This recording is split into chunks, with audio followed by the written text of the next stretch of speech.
presented by CR Music। पानी बावे देहिया छोड़त हो,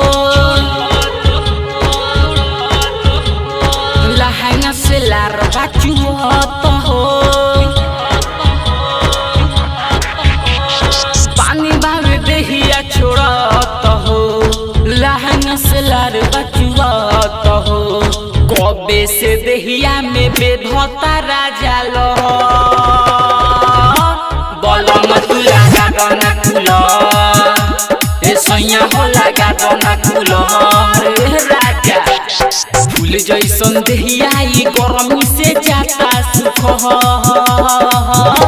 बलम तुला गाना कुलो ए सैया हो लगा गाना कुलो रे राजा। सुनो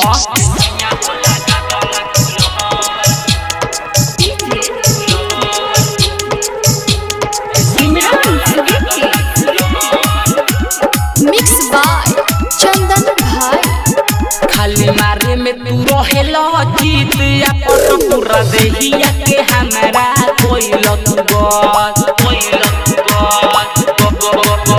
खाली मारे में तू रहेला जीत या पट पूरा देहिया के हमरा कोइल तू बस। बड़ी छाछा ना लहंगा बाजो बेसट, बलम तू लगा दोना कुला ए राजा हो लगा दोना कुला ए सैया हो लगा दोना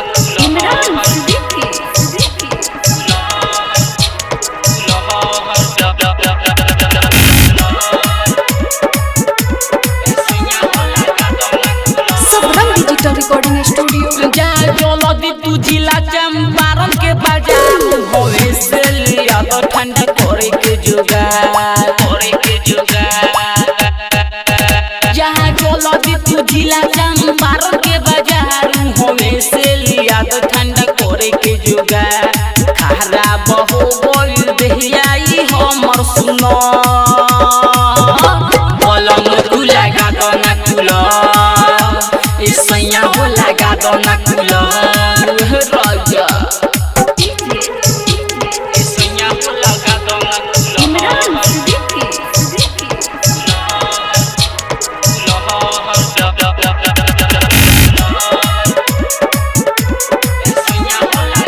सबरंग डिजिटल रिकॉर्डिंग स्टूडियो। या इंगोरन आशिक तू बाहर निदती हम दुख नहीं बुझेल तनिक बेदर्दी या इंगोरन आशिक तू बाहर निदती हम दुख नहीं बुझेल तू तनिक बेदर्दी। राइटर हे जाज चंदन सोनू से बाड़ खत, बलम तू लगा दोना कुला ए सैया हो लगा दोना कुला लगा दोना राजा। Sabrang digital recording studio Sangrampur.